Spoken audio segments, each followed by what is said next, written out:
ঠিক করেছে 10 থেকে 12 দিনের মাথায় দেখছে মা চলে গেছে। মায়ের জন্য কাপড় কিনেছে, শাড়ি কিনেছে। এতদিন মা ভালোবাসতো না, ছেলে হিসাবে খেতে দিত, সব দিত। মায়ের মনের দুঃখ দূর হয়েছে। আমার ছেলে আল্লাহর নামাজ পড়ছে, আমার ছেলে আজ লাইনে এসেছে। মায়ের জন্য কাপড় জামা কিনে কি কি কি কি বাজার, এটা ওই কি বলে গাদামারা বাজার, ওখান থেকে কাপড় চোপড় সমস্ত কিনেছে। কেনার পরে বাড়ি ফিরবে, হঠাৎ বন্ধু বলছে কখন আসছিস, ফোন করে, আমি গাদামারা নেমেছি, এখান থেকে মায়ের জন্য একটু কাপড় চোপড় কিনছি। বলে কিছু শুনিসনি? বলে কি? আচ্ছা তুই শিগগির বাড়ি আয়। বাড়িতে এসেছে, বাড়িতে ভিড়, বাড়িতে ভিড় হয়ে আছে, প্রচুর মানুষজন আছে। কি হয়েছে আমার বাড়িতে এত ভিড় কেন? দূর থেকে চোখটা বাড়িয়ে দেখছে মায়ের লাশ শোয়ানো আছে। আহা, বাচ্চার কলিজা ফেটে গেল, হাত থেকে কাপড়ের প্যাকেট জমিনে পড়ে গেল, বুকে হাত দিয়ে আসমানের দিকে তাকিয়ে থ বেড়ে রয়ে গেল। ইয়া আল্লাহ, এতদিন খারাপ পথে ছিলাম, মাকে কেড়ে নিসনি আল্লাহ। আজ আমি সুস্থ হয়ে ভালো হয়ে তওবা পড়ে হেদায়েতের রাজপথে চলা আরম্ভ করলাম, মাটাই তুলে নিলে আল্লাহ। আল্লাহ রাসূল বলছেন, আমি একসময় জিবরাইলের সঙ্গে দেখা করেছিলাম, জিবরাইলের সঙ্গে আমার দেখা হয়েছিল। তখন জিবরাইল আমাকে সুসংবাদ দিলেন।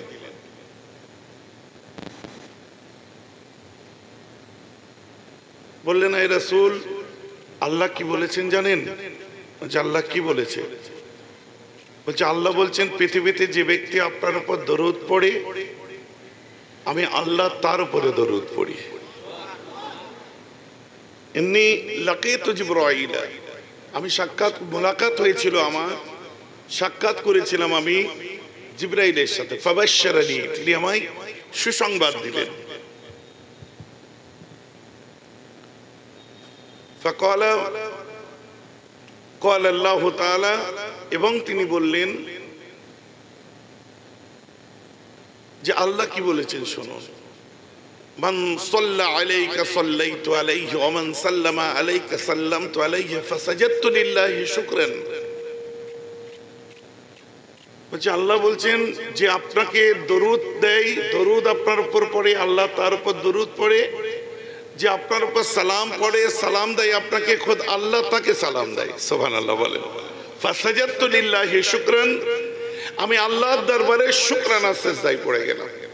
যে এত বড় ইহসান আমার গুনাহগারদের উপরে আল্লাহ করবেন।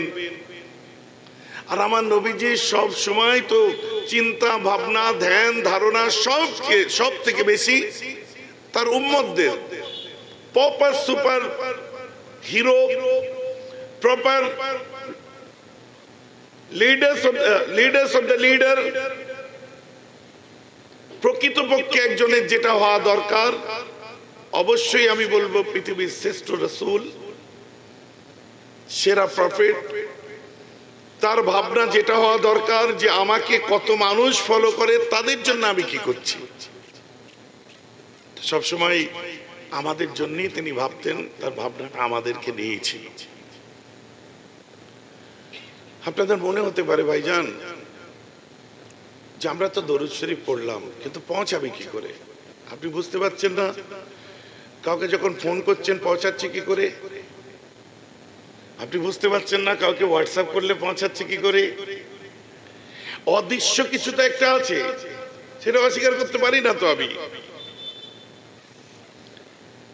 আজ আল্লাহর প্রতিটি কুদরতকে আমরা বুঝতে পারি যখন, আমি ওই জন্য বক্তব্যের মধ্যে বলি, প্রযুক্তির যত অগ্রগতি ঘটছে ইসলাম তত আমাদের কাছে পরিষ্কার হচ্ছে। বাধ্য আমরা ভাবতে, তাই বলি all astronomical science, medical science, all sciences included in my Islam, included in my Holy Quran। এবং আমি বলতে পছন্দ করব, obviously it was included in my life of Prophet Muhammad sallallahu alaihi wasallam। সুবহানাল্লাহ বলেন। সব বিজ্ঞান যাবতীয় যা কিছু সব আমার নবীর জীবনে, কোরআনে এবং ইসলামের মধ্যে আছে। কোন দিকটা দেখুন বাদ দেয়া নেই, সব দিক দেখুন আমার ইসলামের মধ্যে তার ক্লিয়ারিফিকেশন তার ব্যাখ্যা, তার এক্সপ্লেনেশন নবীরা দিয়েছেন, আমার নবী দিয়েছেন, সাহাবারা দিয়েছেন, ওলিয়া উলিয়া গাউস কুতুব, উলিল আমর যারা যারা সমাজের বুকে উলুল আমর হিসাবে এসেছে সেই উলিল আমরা দিয়েছেন। পরস্পর আমরা পেয়ে গেছি। আপনার চিন্তা হতে পারে, আপনি দেখুন গত দুদিন আগে আমার এক ভাই জনাব আলী শাহ নাম, ওর একটা ইচ্ছা হচ্ছে সবাইকে নিয়ে আমি একটু নবীজির দরবার দেখা, রসুলের দরবার দেখাবো, আল্লাহর কাবা দেখাবো। তো হঠাৎ কাবা শরীফের সামনে তওয়াফ করতে করতে আমাকে ভিডিও কল করেছে। কিছুদিন আগে আমি রুহের উপরে যখন পড়ছিলাম, স্পিরিট, যে আমাদের রুহ কটা, ভাইজান রুহ তো আমাদের একটা। তাহলে আপনি যখন আপনি ঘুমিয়ে থাকছেন বা আপনার শরীরের মধ্যে যেটা আছে, আমি নয়, হযরতে ইমাম গাজ্জালিও তাই বলছেন, আর এই ব্যাখ্যা খোদা বা রাসূল করে গেছে যে আমরা মনে করি আমাদের একটাই রূপ বেরিয়ে যাবে, কিন্তু তার আবার প্রকার ভেদ করেছে। যারা তরিকা মশ করেন, দাদুজানদের বুকে, আব্বাজানদের বুকে শুনেছেন, আপনি ঘরে শুয়ে আছেন, আপনার শরীরে রূহ আছে, ঠিক আছে? তাহলে আপনি স্বপ্নটা দেখছেন কাবার সামনে দাঁড়িয়ে আছে, ওখানে কি আছে? কথাটা বুঝতে পারছেন না? ওখান থেকেও তার একটা প্রতিচ্ছবি সেখান থেকে আপনার লাইভ করছে, যেটা আপনার রুহের মধ্যে এনে পৌঁছাচ্ছে, সেখান থেকে আপনি দেখতে পাচ্ছেন। এবারে স্বপ্নের অনেক ভাগ আছে, রুহে সাদেকা, রুহে কাযেবা, অনেক কিছু আছে। এবার আপনি বেশি দিকে গেলে, তো আমি ওদিকে যেতে চাচ্ছি না। তো everything is everything has the positive side and everything is practical. Nothing to artificial in Islam. দেখাতে পারবেন না, কোনো আর্টিফিশিয়ালিটি নেই, আজগবি কোনো কথাবার্তা আমার ইসলামের মধ্যে নেই, হয় না এমন কোনো জিনিস নেই যেটা ইসলাম বলেছে, যার কোনো এভিডেন্স নেই ইসলাম শুনিয়েছে, আপনি দেখাতে পারবেন না সবকিছু। তাই আপনি বলবেন যে আমাদের দরুদটা পৌঁছাচ্ছে কি করে? আল্লাহ রাসূল নিজে বলছেন, ইন্না লিল্লাহি মালাইকাতান সাইয়াহিনা ফিল আরদি ইবাল্লিগুনি আন উম্মতি আসসালাম হাত্তা আরুদ্দা ইলাইহিমুস সালাম। আবু দাউদ খুলুন, হাদিস নম্বর কত, ওসব পরে শুনবেন। যেটা বলছি বিশ্বাস করুন না। কেন আপনি বিশ্বাস করতে হবে? ডিগ্রি আছে তাই জন্য বিশ্বাস করতে বলছি, বুঝতে পারেননি?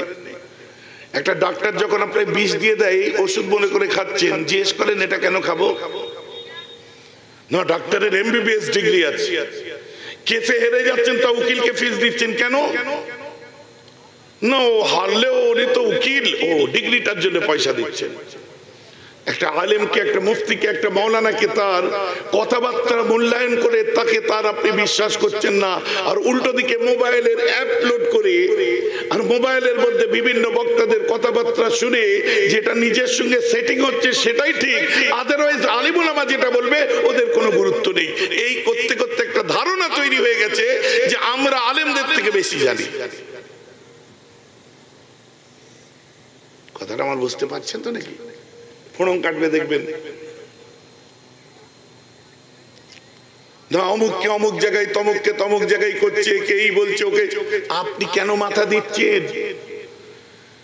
আপনার মোবাইলে যদি একটা সুন্দর পোশাক পরা, স্টেজ ব্যাকগ্রাউন্ড হেভি সুন্দর, একটা সুন্দর করে গুছিয়ে বিভিন্ন ভাষায় বলা, কোন আলেম এসে ইসলামের, কোরআনের, হাদিসের সুন্দর করে কথা বললো, আর সেই আলেমের ব্যাকগ্রাউন্ডে যে দেখলেন সে হচ্ছে আহলে তাশাইয়ুর, কথাটা আপনার কাছে গ্রহণযোগ্য হবে? সুন্দর করে ইসলামের কথা, ধর্মের কথা বললো, যে দেখছেন সে সাইদি আসিয়া, আপনার কাছে গ্রহণযোগ্য হবে? সে সুন্দর করে কোরআন হাদিস বললো, তার ব্যাকগ্রাউন্ডে যে আপনি দেখছেন সে কথিত নামধারী গায়রে মুকাল্লিদিন আহলে হাদিস, আপনার কাছে গ্রহণযোগ্য হবে? আপনি শুনছেন, দেখছেন যে সে কাদিয়ানি অথচ কোরআন শোনাচ্ছে, আপনি কেন গ্রহণ করবেন? কথাটা আমার বুঝতে পারছে না। না বাবু, কোরআনের কথাই তো বলছে, তো এটা আমার নবীজি বলতে পারতেন না? এটা আমার রাসূল বলতে পারতেন না? কেন তিনি বলেছিলেন যে আখেরি জমানায় বনি ইসরাইলের মধ্যে 72টা দল হবে, আর ফি মিল্লাতি, আমার মিল্লাতের মধ্যে 73 মিল্লা কুল্লুহুম ফিন্নার ইল্লা মিল্লাতান ওয়াহিদাতান মা ওয়া ইয়া রাসূলুল্লাহ ক্বালা মা আনা আলাইহি ওয়া আসহাবি। সুবহানাল্লাহ বলেন। কেন বলতে গেলেন যে বনি ইসরাইলদের মধ্যে 72টা হবে, আমার মধ্যে 73টা হবে, কুল্লুহুম ফিন্নার, সব জাহান্নামে যাবে, ইল্লা মিল্লাতান ওয়াহিদাতান, একমাত্র একটা যাবে জান্নাতে। মা ওয়া ইয়া রাসূলুল্লাহ, ওটা কোনটা হবে? মা আনা আলাইহি, আমার নবী মানে সুন্নাত, ওয়া আসহাবি, আসহাব মানে দল বা জামাত। নবীজি কি বললেন না যার মধ্যে সুন্নাত এবং সুন্নাত ওয়াল জামা হবে, সেটা জোরে বলুন সুবহানাল্লাহ, আমি এবং আমার সাথী হবে। তো সবাই বলবে আমি নবীর সাথী। কথাটা বুঝতে পারছেন না? কে বলে না আমি নবীর সাথী? ওই জন্য হাদিসে জিবরিল দেখুন, বুখারী শরীফ খুলুন, কত নম্বর হাদিস ওটা তুমি বসো, তোমায় বলে দেবো। ওটাই তোমাকে বলবো, মোবাইলে নিজের মতো করে সেট করে নেবে। আর তুমি ওই তোমাদের প্রকাশনীর সব আজকাল হাদিস বার হয়েছে, তার সঙ্গে নাম্বারও মিলবে না, কিচ্ছু না। হুজুর কেন বলছেন আপনি নিয়ে আসুন, নফসি কিতাব আনুন আর তাওহীদ প্রকাশনীর বুখারী শরীফ খুলুন। যে হাদিসটা নফসি কিতাবে 17 নম্বরে, ওটাকে গুলিয়ে দিয়েছে 18 নম্বরে। এখন তুমি নাম্বার কি করে মিলাবে? আর তোমার কাছে থাকলে তো ওই তোমাদের প্রোডাকশনই থাকবে।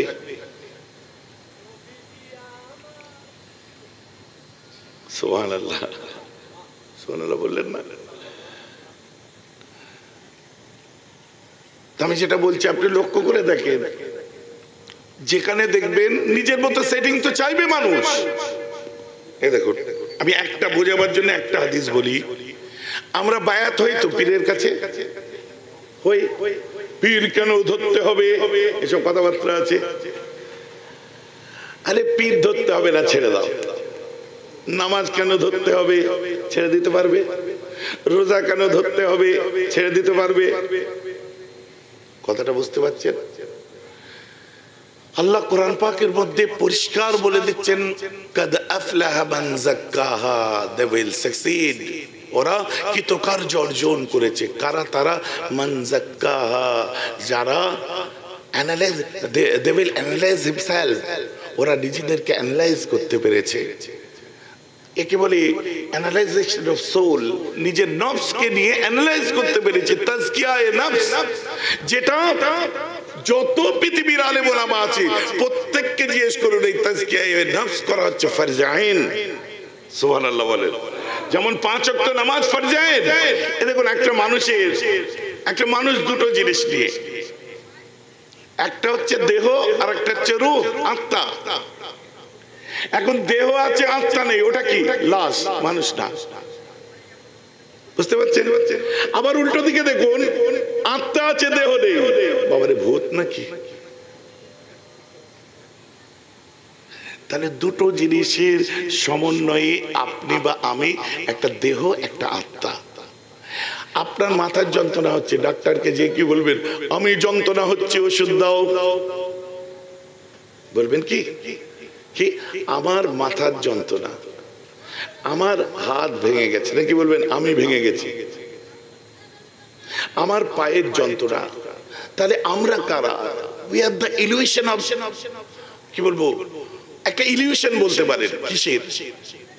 সেটা হচ্ছে আমার ধর্মের প্রতিচ্ছবি বলতে পারেন, যেহেতু ইসলামের মধ্যে এসেছে।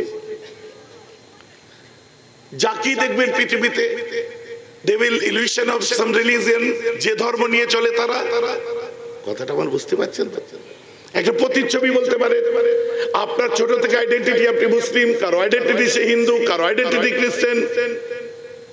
কিন্তু তাকে যদি বলি তোমার কোন জায়গাটা খ্রিস্টান দেখাও, দেখাতে পারবে না। কিন্তু আমি খ্রিস্টান, দ্যাট ইজ মাই আইডেন্টিটি। তোমার কোন জায়গাটা হিন্দু তুমি দেখাও, দেখাতে পারবেন না। কিন্তু হিন্দু তার আইডেন্টিটি। তোমার তোমার কোন জায়গাটা মুসলিম তুমি দেখাতে পারবে না, কিন্তু তোমার আইডেন্টিটি হচ্ছে তুমি মুসলিম। কিন্তু যখন আপনি নামাজি হচ্ছেন কপালে দাগটা দেখাতে পাচ্ছেন, বলেন না সুবহানাল্লাহ। যখন আপনাকে গোসল দেওয়া হচ্ছে দেখা যাচ্ছে হাঁটুর এখানেও দাগ আছে, আরে কথা বোঝা যাচ্ছে তো নাকি? তখন দেখতে পাচ্ছি ইসলামের কিছু ইলিউশন প্রতিচ্ছবি ও শরীরে দেখতে পাচ্ছি, বাকি that is the illusion. Invisible side থাকতে পারে কিন্তু ইলিউশন অফ সাম রিলিজিয়ন। আমি জানি না বুঝাতে পারছি কিনা ব্যাপারটা, কথাটা বুঝতে পারছেন না?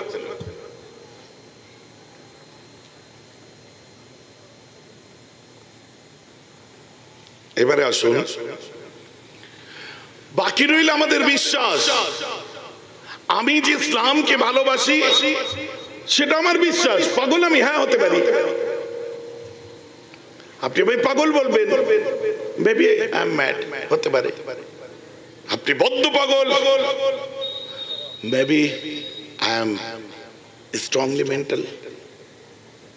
কিন্তু আমি strongly mental, the mentally strong তখনই প্রমাণ হবে। আজ লক্ষ্য করুন সাউথ ইন্ডিয়া, আজ লক্ষ্য করুন Thailand. Thailand people, they will piercing the bamboo stick in hip cheek. We are saying that is torture, but the people said we are getting purified.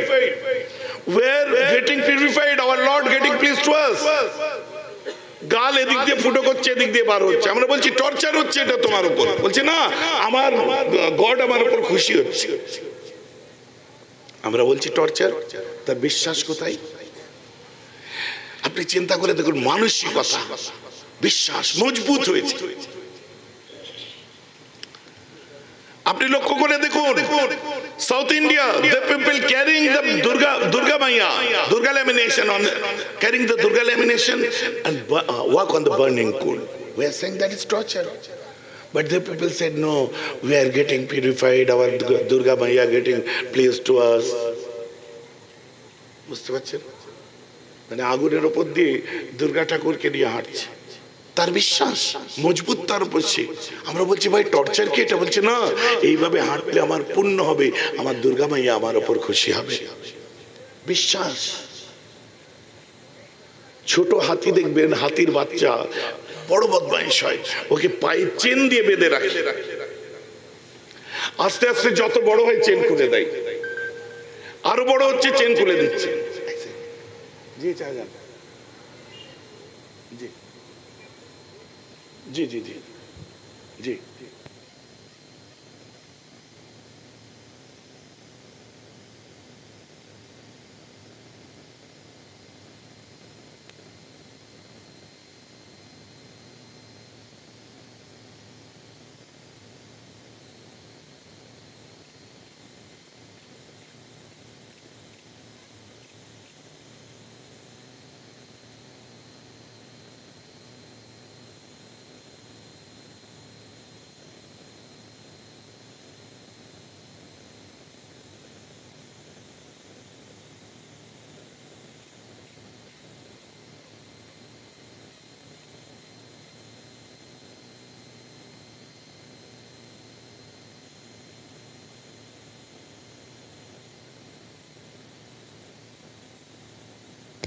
মাফ করবেন।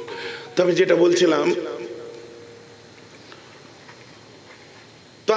ছোট হাতির বাচ্চা দেখবেন বড় বদমাইশ হয়, ছোটবেলায় তাকে চেন দিয়ে বাঁধতে হয়, আর একটু বড় হয় চেন হালকা করে করতে করতে বড় বেলায় দেখবেন ওকে একটা ফুটোর মধ্যে দড়ি দিয়ে বেঁধে দেওয়া হয়, ও একবার হালকা করে পা টানলে ভেঙে যাবে ওটা।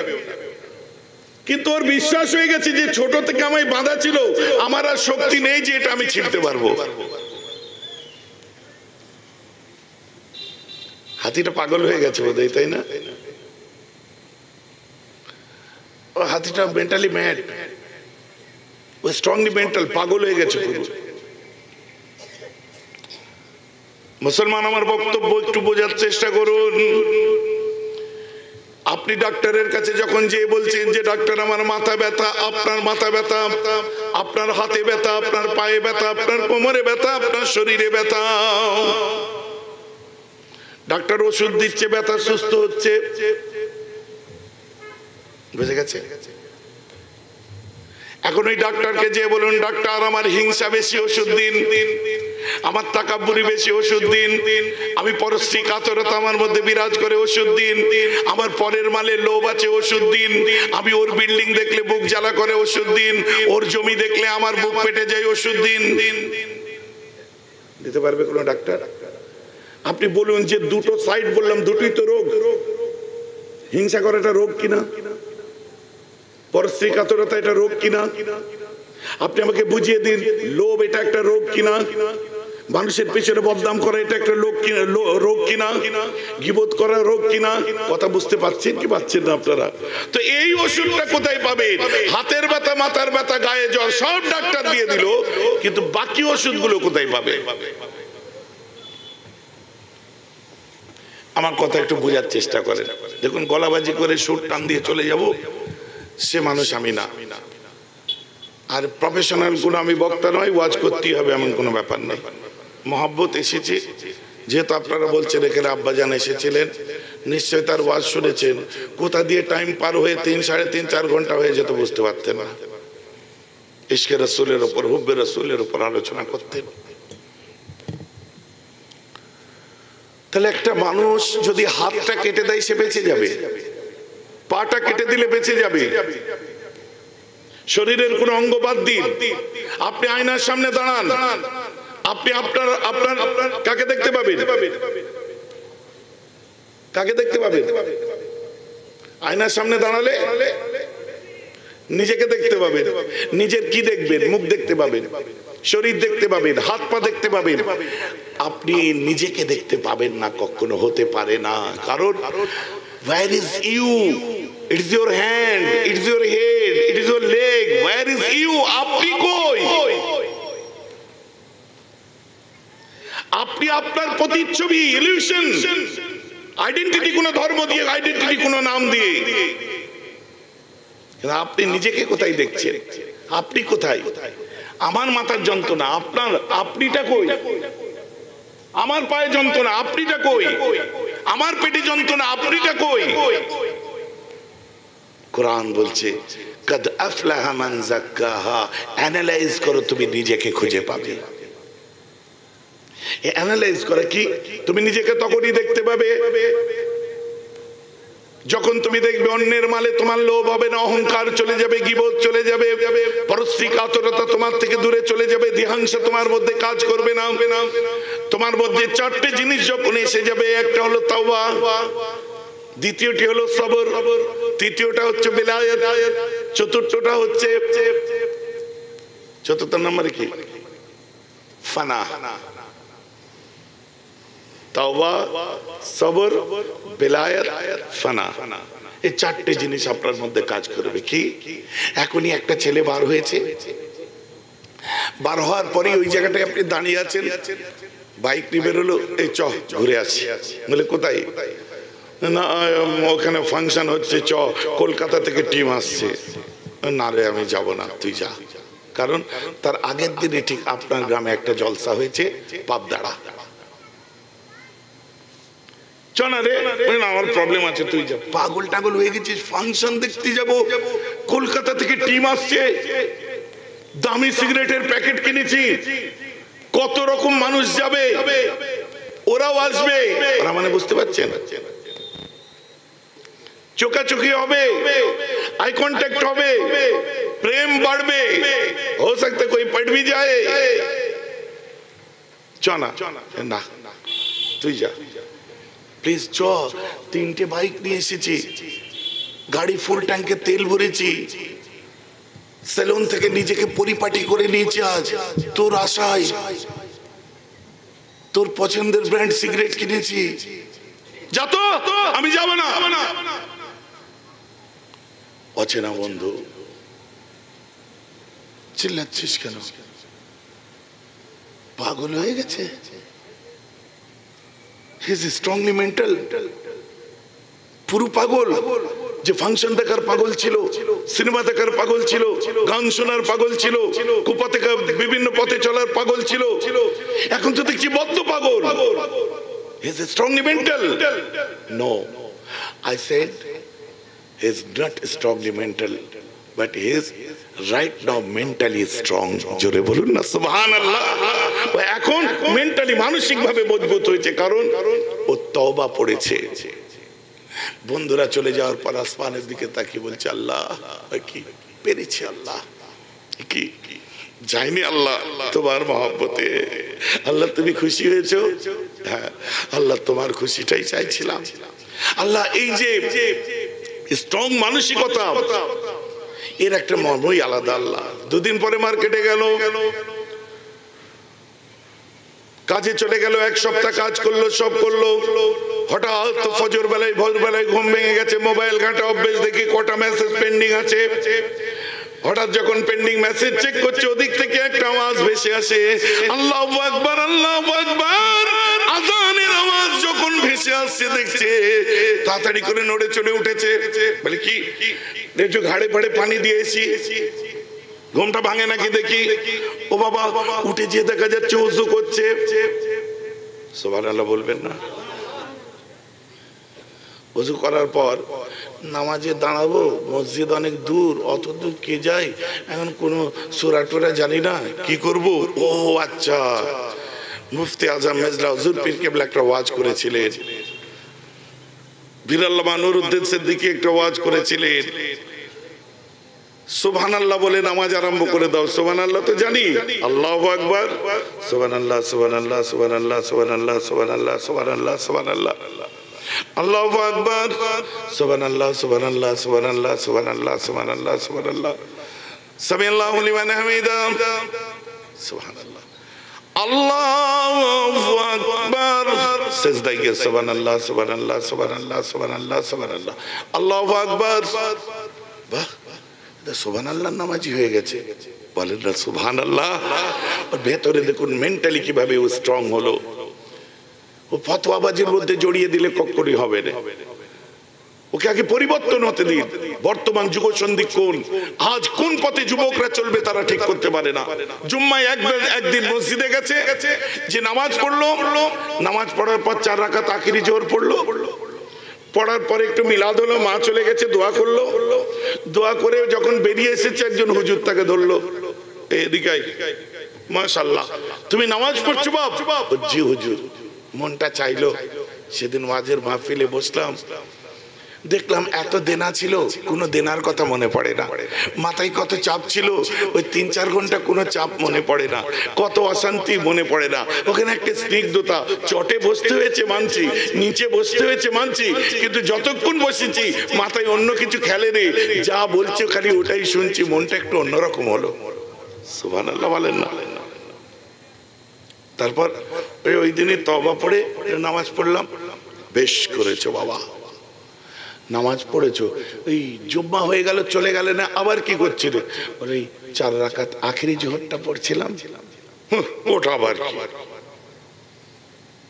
না, শুনেছি জুমা তো শহরের জন্য, গ্রামের জন্য নয়। গ্রামে জুমা পড়লে আখিরি জোহর 4 রাকাত পড়ে নিতে হয়, এটা শুনেছি। অত আজব ফরজও বোঝে না। আচ্ছা, তারপরে কি হলো? আমার মা চলে গেছে জানেন তো, একটু মিলাদ হলো, মিলাদ শুনলাম, ওইসব দরকার নেই, নামাজ পড়বে বাড়ি চলে আসবে। মিলাদু নাজায়েজ, ও আখিরি জোহর বিদাত, অমুক এই তমুক সেই, বেরিয়ে চলে এসেছে। আর একজন মৌলানা ডাকছে, এই শোন, ওর কথা একদম শুনিস নি, ও বাজে লোক, যা করেছো বেশ করেছো, এগুলো আরো ভালো করে করবে। ঠিক আছে, দোতলা থেকে একজন নেমে বলছে এদিকে আয়। বলে কি? ওই দুজনের কথাই বাদ দে, এগুলো ভালো কাজ করলে সব, না করলে গোনা নেই। মিলাদ শুনবি, দোয়া করবি, সালাম পড়বি, এগুলো ভালো জিনিস, করলে সব আছে, ওদের কথা বাদ দে। তো এদিকে দেখছি এখন এর মাথা খারাপ। প্রথমটার মুখে দাড়ি মাথায় টুপি, দ্বিতীয়টারও মুখে দাড়ি মাথায় টুপি বড় জামা, তৃতীয়টারও মুখে দাড়ি মাথায় টুপি বড় জামা। তিনটেই হুজুর, ধর্ম এক, আল্লাহ এক, রসুল এক, কোরআন এক, মা এক, বাপ এক, ধর্ম এক, 3 জন 3 রকম সংবিধান শোনালো। এখন কাটটা মানি, টুপি মাথা থেকে খুলে ফেলেছে, চুল ঠিক করছে,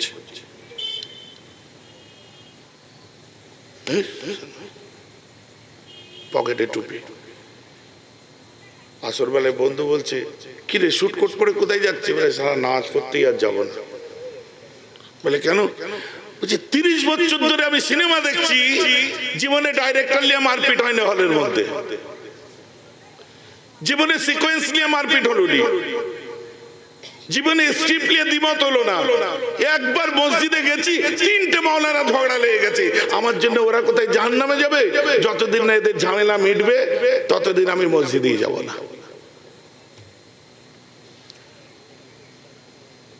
আমাদের যুবক ভাইদের এই অবস্থা। মৌলানা সাহেব দেখলি দূর থেকে পালাচ্ছে, মেয়েদের দেখবেন হুজুর দেখলি একদম 1.5 হাত করে ঘোমটা টেনে দেবে। কথাটা বুঝতে পারছেন তো নাকি? তার মানে আমরা একটা সিচুয়েশন ক্রিয়েট করেছি কি, মাওলানা মানেই ফতোয়া, হুজুর মানে করতে হয় করতে নিয়ে লড়াই, মাওলানা মানে এ ওর গীবত করবে ও ওর গীবত করবে, মাওলানা মানে এমন এমন উক্তি করবে কথা বলবে বাপের জন্মে যেগুলো শুনিনি। কথাটা বুঝতে পারছেন? এটা আমরাও করে থাকি। কেন করবো না? যখন নবীজিকে নিয়ে কেউ কোনো কথা বলে, সে ঘর হোক আর পর হোক, তখন দুমদাম বলতে আরম্ভ করে দিই এবং দলিল সহ বলি। যখন আকীদার সময় আসবে, তুমি ভুইপুর কোথা থেকে এসে দুটো কথা বলে চলে যাবে, আর সেগুলোকে এস্টাবলিশ করতে চাইবে সমাজের বুকে। আর মানুষ হচ্ছে চমকের পাগল, জিগজাকের পাগল, মানুষ সেটাকে দেখবে, মানুষ গোমরা হবে। তখনই আমাদের মতো মানুষকে মুখ খুলতে হয়। আর যখন মুখ খুলতে হয়, ওই সময় দেখা যায় কথিত কিছু মানুষ যারা ধর্মের উল্টো দিক দিয়ে চলে, তারাই তখন বিভিন্ন কথাবার্তা বলতে আরম্ভ করে দেয়। হোয়াটএভার বলুক, কে শুনছে তোমার কথা? তোমাকে 0.1% মানুষ চেনে না, তোমার কথাই বললোই দেয় না কেউ। কিন্তু সঠিকটা আমাদের বলতে হবে না? ভাইজান আমার কথা বুঝতে পারছেন তো নাকি? যেসব কথাগুলো আমরা মুখে আনতে পারি না, এই যে আপনার আমাদের শরীরের বিভিন্ন উপাদান যেগুলো আল্লাহ দিয়েছে, সেক্ষেত্রে যদি বলি তাহলে নবীর পিশাবটা কি হবে, পায়খানাটা কি হবে, তারপরে ওই নাউজুবিল্লাহ বলে কি করে নবীর আপনার সেমেনের কথা বলছে। কথা বুঝতে পারছেন না? এসব কথা মুখে, নবীজির সঙ্গে ওই ঘৃণ্য কথাটা মুখে আসবে কেন? তুলনা করার আর জায়গা পাও না, তখনই 2-4টে কথা বলতে হয়। তখন কারো গায়ে লাগলো, হোয়াটএভার বয়ে গেল, কেউ ছটপট করলো, বয়েই গেল। সত্যটা তো আমাকে বলতে হবে। কারো পক্ষে গেল, বয়েই গেল, কারো বিরুদ্ধে গেল, বয়েই গেল। আমার তো মনে হয় সাধারণ মানুষ মোল্লা বলি সাহেবকে গালাগাল দিলে তার যেমন কষ্ট হয়, আর রাসূল সম্পর্কে এমন কথাবার্তা বললে কোটি কোটি উম্মতের কষ্ট হয়। তো তুমি তোমার ডিফেন্স করো, আমি কোটি কোটি উম্মতের জন্য আমি ইমানি দায়িত্বটা আমি পালন করি। তখন কথাটা বুঝতে পারছেন কি পারছেন?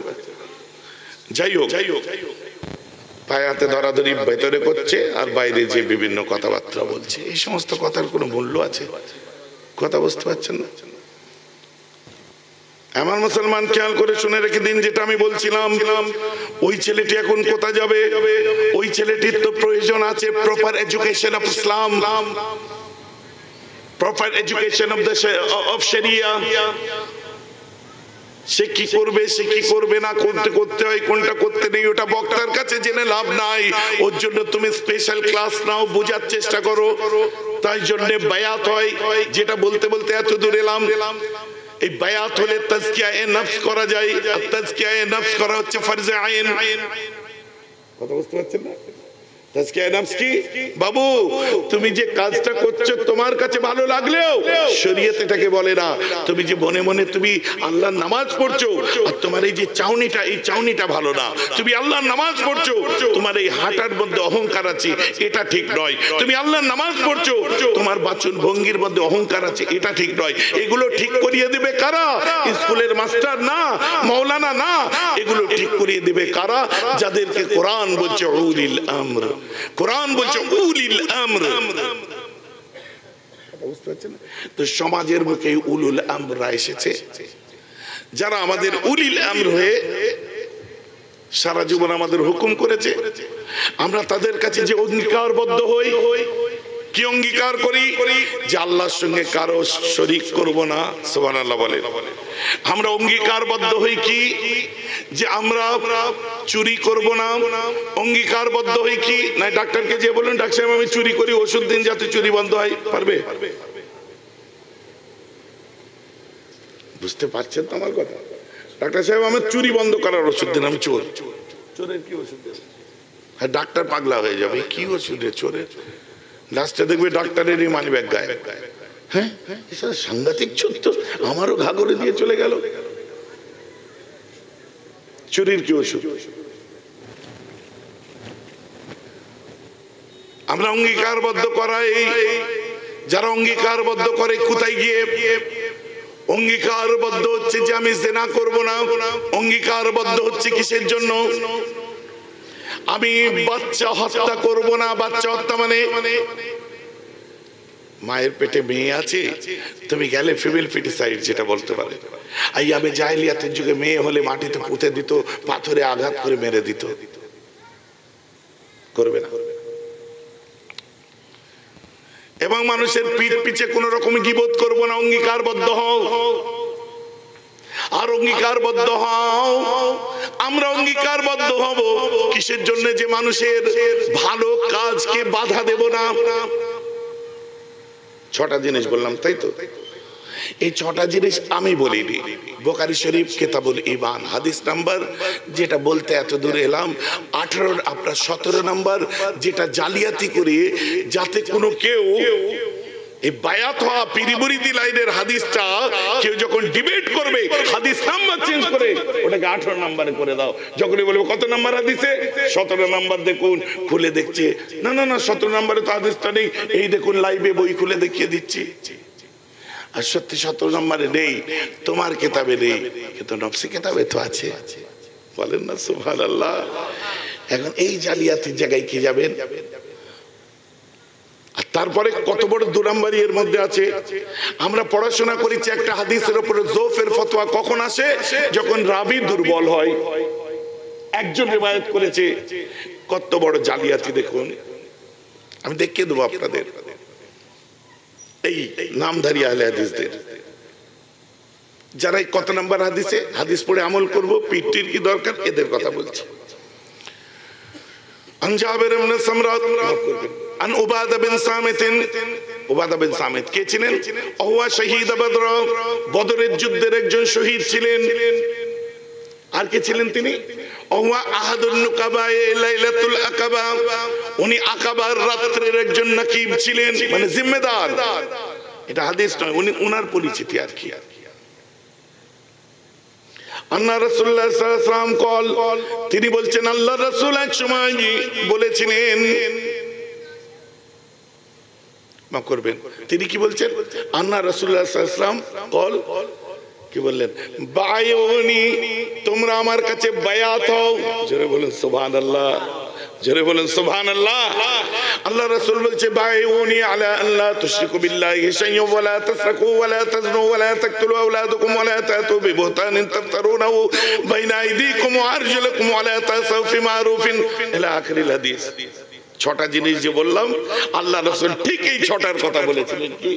তোমরা লা তুশরিকু বিল্লাহি শাইয়্যান, আল্লাহর সঙ্গে কোনো জিনিসের শরীক করবে না। ওয়ালা তাসরাকু, তোমরা চুরি করবে না। ওয়ালা তাজনু, তোমরা জিনা করবে না। ওয়ালা তাকতুলু আওলাদাকুম, তোমরা তোমাদের বাচ্চাদেরকে হত্যা করবে না। ওয়ালা তাতু বিবুহতানিন তাফতারুনাহু বাইনা আইদিকুম ওয়া আরজুলাকুম, মানুষের পিঠ পিছে গীবত করবে না, বদনাম করবে না। ওয়ালা তাসাউ ফি মারুফিন, তোমরা কোনো ভালো কাজে বাধা প্রদান করবে না। জোরে বলুন সুবহানাল্লাহ। এই মর্মে 6টা জিনিসের উপরে রাসূল আমার বায়াত করেছেন। জোরে বলবেন না সুবহানাল্লাহ। বলছে হাদিসটা তো জয়ীফ। কেন ভাই? বলছে একজন রিওয়ায়াত করেছে, তো অন্য তো আর অন্য রাবি নেই। আচ্ছা, একজন রিওয়ায়াত করেছে। আপনার উবাদা বিন সামিত নিজের মুখে বলছে ওয়া হাওলুহু ইসাবাতুম মিন আসহাবিহি, আল্লাহ রাসূলের আশপাশে ইসাবাতুম মানে দল, ওটা একজনে হয় না। কিসের দল? মিন আসহাবিহি, সাহাবার বহুবচন কি? আসহাব যে একটা সাহাবাদের দল ছিল, ওয়া হাওলুহু উনকি ইর্দ-গির্দ আশপাশে, ওয়া হাওলুহু ইসাবাতুম মিন আসহাবিহি, আল্লাহর রাসূলের সাহাবাদের একটা দল ছিল। যায়িফ হলো এটা, কিন্তু জালিয়াতরা কি করেছে শুনুন। প্রকাশনীর নামও বলে দিচ্ছি, মিলিয়ে দিন। তৌহিদ প্রকাশনীর বুখারীর মধ্যে পরিষ্কার ওর অর্থটা লিখে দিচ্ছে কি, রাসূল একজন সাহাবার উপস্থিতিতে বলে, কিন্তু আরবি মানে কি হলো, নবীর আশপাশে অনেক সাহাবা ছিলেন, সাহাবাদের একটা দল ছিল। বলুন না সুবহানাল্লাহ। ওই জন্য সাধারণ মানুষের বুকে হাদিস শুনলে আপনি গোমরা হতে পারেন, এমনি নুক্কাদে হাদিসরা আসেনি। আমার বক্তব্য আপনারা বুঝতে পারছেন তো নাকি? সুট টান ঘটনা পরে শুনবেন। আমাকে যখন নিয়ে এসেছেন একটুখানি তথ্যভিত্তিক আলোচনা শোনার আশা রাখেন তো নাকি? এগুলো আমাদের জরুরি, এসেনশিয়াল ফর আস। জজবার বক্তব্য অনেক শুনেছেন, কারণ আপনার সামনে কেউ এসে বলবে আমি হাদিস পড়ে আমল করব, হয় না, পারবেন না আপনি আমল করতে। তো এই সব কথাগুলো যে শিখাবে, যে সবক দেবে, ইলমে মারিফাতের শিক্ষা দেবে, কি করে ক্রোধ দূর হবে, কি করে হিংসা দূর হবে, কি করে মনের চঞ্চলতা কমবে, কি করে নফসকে কন্ট্রোলে রাখতে পারবে, কি করে তুমি এই আত্মশুদ্ধির শিক্ষাটা নেওয়া হচ্ছে ফরজে আইন। এই শিক্ষা নেওয়ার জন্য পীরের কাছে যেতে হবে তার কোনো মানে নেই। আপনি একটা শায়েখের কাছেও যেতে পারেন, একটা ইংরেজিতে প্রিচারের কাছেও যেতে পারেন। এই শিক্ষা তো আর একা পাচ্ছেন না, কারো কাছে তো যেতে হচ্ছে। আর কোরআন যখন ফরজে আইন বলেছে আপনাকে যেতে হবে, এবার যার কাছে যাচ্ছেন তাকে ইংরেজিতে প্রিচার বলেন, বাংলায় গুরুদেব বলেন, হিন্দিতে আমার কোনো আপত্তি নেই, হিন্দিতে গুরুজি বলেন, ওকে আপনার কি বলে ইংলিশে টিচার বলেন, ওকে আরবি ভাষায় শেখ বলেন, আর ফার্সিতে পীর বলেন, যাই বলেন না কেন একজনকে ধরতে হবে, যেহেতু তাজকিয়ায়ে নফস করা ফরজে আইন। জোরে বলুন না সুবহানাল্লাহ। কথাটা ক্লিয়ার হয়েছে কিনা? অতএব যাকে ধরতে হবে, এই দেখুন আপনি কি বলছেন শায়েখ উসাইমিন, এই শায়েখ কথা ফার্সি ভাষায় আপনি ইসতিলাহি মানা দেখুন ফার্সির, পীর মানে বুজুর্গ। আর পীর কাকে বোঝাচ্ছে? বুড়োকে নয়। পীর বলতে গেলে বোঝানো হচ্ছে যে শিক্ষা দিচ্ছে, ইসতিলাহি মানা প্রচলিত এটাই। আপনার কথাই শায়েখ, আমাদের কথাই পীর। আপনার আছে শায়েখ উসাইমিন, আমার আছে পীরানে তরিকত, আপনার আছে আহমদ দিদা, আমার কাছে দাদা হুজুর পীর কেবলা, আপনার জন্য নাসিরউদ্দিন আলবানী, আমার জন্য বসিয়াট আল্লামা হুজুর পীর কেবলা। কথা বুঝতে পারছেন কি পারছেন? তো তুমি যাকে শায়েখ বলছো আমি তাকে পীর বলছি। অতএব পীর ভাষাটাই আপত্তি কিসের একটু শুনি না, পীরটি শরীয়তে নেই, এই পীরের ধান্দা তুলে দিতে হবে, তুলে দিন, কিন্তু পীর মানেই তো শায়েখ। ওটা তো নিজের কথার বিরোধিতা নিজে করছেন, আগে তো আপনারটা তুলতে হবে। কথা বুঝতে পারছেন না? আপনারটাও তো আপনারই তুলতে হবে। তাহলে না, পীর কথাটাই গলত। আমি আশ্চর্য, এটা ফার্সি ভাষা, কেউ গলত ইউজ করতে পারে। আপনি বলুন আজকে এশার সময় কি পড়লেন? জোরে বলেন। একটু আগে এশার সময় কি পড়লেন? হ্যাঁ, নামাজ পড়লেন। ওটা কি ভাষা? ফার্সি ভাষা। সবাই নামাজ বলছে, কই অ্যালার্জি নেই তো? রমজান মাসে কি রাখেন, কি করেন? রোজা করেন, রোজাও ফার্সি ভাষা, কই অ্যালার্জি নেই তো? কাঁধে কি আছে? ফেরেশতা, কই অ্যালার্জি নেই তো? গুরু তোমার নামাজে ফেরেশতা নেই, আপনার নামাজে অ্যালার্জি নেই, ফেরেশতা কথাই অ্যালার্জি নেই, রোজা কথাই অ্যালার্জি নেই, পীর কথাটাও তো একই ফার্সি ভাষা, তো পীরে এত অ্যালার্জি কিসের একটু শুনি। ও আমি যদি আরবিতে শায়েখ বলি তাহলে ঠিক আছে, শায়েখ কথাটা হ্যাঁ তোমাদের আছে তাই, ওটাকেই তো আমরা পীর বলি। বলেন না সুবহানাল্লাহ। অথবা আপনি যাই বলেন, এটা ধরা, এর কাছে যাওয়া মুকদ্দমাতুল ওয়াজিবে ওয়াজিবাতুন। আপনি ওযু করা হচ্ছে সুন্নাত, কিন্তু আপনি নফল নামাজ পড়া ফরজ নয়, ওয়াজিব নয়। মুকদ্দমাতুল ওয়াজিবে ওয়াজিবাতুন। আপনি নফল নামাজ যখন পড়তে যাবেন এমনি ওযু করা সুন্নাত, কিন্তু সেক্ষেত্রে ওযু করা আপনার জন্য ফরজ হয়ে যাচ্ছে। আচ্ছা নফল নামাজ পড়তে যাচ্ছে, তাহলে ফরজটা সুন্নতটা কখন ফরজ হয়? যখন কোনো ফরজকে আদায় করতে যাবেন তো তাজকিয়ায়ে নফস করা হচ্ছে ফরজ আইন, তার জন্য যে করাবে তার কাছে যাওয়াটা হচ্ছে ফরজ এবং ওয়াজিব। জোরে বলুন সুবহানাল্লাহ। এই জন্য বসিয়াটাল্লাহ মা থেকে নিয়ে যত আপনার পূর্বের দিনে চলে যান, যত কিতাবাত লিখেছে তার মধ্যে ইমামদের লেখা কিতাব দেখুন, এই যাওয়া হচ্ছে ওয়াজিব। এমনকি সাহাবাদের জমানাতেও কেউ আব্দুল্লাহ ইবনে মাসউদের কাছে যেতেন, কেউ আব্দুল্লাহ ইবনে আব্বাসের কাছে যেতেন, কেউ হযরতে যায়েদ বিন সাবিত, এক এক সময় এক এক জনের কাছে গেছে কি শরীয়তের শিক্ষা নেওয়ার জন্য। অথচ তিনজনের ফতোয়া তিনজনের সঙ্গে মিলতো না অনেক ক্ষেত্রে। এসব আলোচনা পরে হবে। তো কি সার কথায় কি বোঝা গেল? যে অ্যানালাইজেশন অফ সোল, এর জন্য যে জায়গায় যাওয়া দরকার। একটা মানুষের শরীর দুটো জিনিসের সমন্বয়, তো দেহ চিকিৎসার জন্য ডাক্তার আর আত্মার চিকিৎসার জন্য উলিল আমর শেখ, ফার্সিতে বলে পীর। জোরে বলেন সুবহানাল্লাহ। আর কোন দ্বন্দ্ব আছে এতে? খুলে খালে বুঝিয়ে দিলাম তো। এইবারে আসুন, এই জায়গায় এসে আপনি স্ট্রং হলেন, না আমি যাব না, আমি তওবা পড়েছি। পরে আল্লাহকে বলছেন, আল্লাহ আমি তওবা করে নিয়েছি, পরওয়ারদিগার তুমি খুশি তো? হ্যাঁ। আমি আর ফাংশন দেখতে যাই না আল্লাহ, আমি আর গাঁজা টানি না আল্লাহ, আমি আর মাল খাই না। মদ খাই নাকি এখানে কেউ? আপনারা বললে অসুবিধা আছে। হ্যাঁ, অনেকে টেনে দেয় দু চার ঢোক মেরে দেয়, বুঝতে পেরেছেন? আল্লাহ আমি আজকের পর থেকে আর মদ খাবো না, এটা আমার একটা দৃঢ় প্রতিজ্ঞ, আমি এটা প্রতিজ্ঞা করলাম, সংকল্প করলাম। আল্লাহ ঠিক করেছে। 10 থেকে 12 দিনের মাথায় দেখছে মা চলে গেছে, মায়ের জন্য কাপড় কিনেছে, শাড়ি কিনেছে। এতদিন মা ভালোবাসতো না, ছেলে হিসাবে খেতে দিত, সব দিত। মায়ের মনের দুঃখ দূর হয়েছে, আমার ছেলে আল্লাহর নামাজ পড়ছে, আমার ছেলে আজ লাইনে এসেছে। মায়ের জন্য কাপড় জামা কিনে কি কি কি কি বাজার, এটা ওই কি বলে গাদামারা বাজার, ওখান থেকে কাপড় চোপড় সমস্ত কিনেছে। কেনার পরে বাড়ি ফিরবে, হঠাৎ বন্ধু বলছে কখন আসছিস, ফোন করে, আমি গাদামারা নেমেছি, এখান থেকে মায়ের জন্য একটু কাপড় চোপড় কিনছি। কিছু শুনিসনি? বলে কি? আচ্ছা তুই শিগগির বাড়ি আয়। বাড়িতে এসেছে, বাড়িতে ভিড় হয়ে আছে, প্রচুর মানুষজন আছে। কি হয়েছে আমার বাড়িতে এত ভিড় কেন? দূর থেকে চোখটা বাড়িয়ে দেখছে মায়ের লাশ শোয়ানো আছে। আহা, বাচ্চার কলিজা ফেটে গেল, হাত থেকে কাপড়ের প্যাকেট জমিনে পড়ে গেল, বুকে হাত দিয়ে আসমানের দিকে তাকিয়ে থ বেড়ে রয়ে গেল। ইয়া আল্লাহ, এতদিন খারাপ পথে ছিলাম, মাকে কেড়ে নিসনি আল্লাহ। আজ আমি সুস্থ হয়ে ভালো হয়ে তওবা পড়ে হেদায়েতের রাজপথে চলা আরম্ভ করলাম, মাটাই তুলে নিলে আল্লাহ। আল্লাহ বলছে এর আগে তুলে নিলে তুই তো বেঈমান হয়ে আমায় গালাগাল করতিস।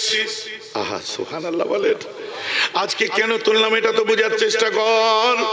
তোর ভেতরে একটা পাওয়ার তৈরি হয়ে গেছে, সেটা কি? যে তুই ধৈর্য ধারণ করতে পারবি, আমার খুশিতে খুশি হতে পারবি, তুই সবর করতে শিখেছিস। ফাসবিরিন্নাল্লাহু মা'আস সাবিরিন। বান্দারে তুই আজকে একবার সবর কর, তোর মানে তো কি হয়েছে? আমি আল্লাহ তোর সাথে থাকবো। মানে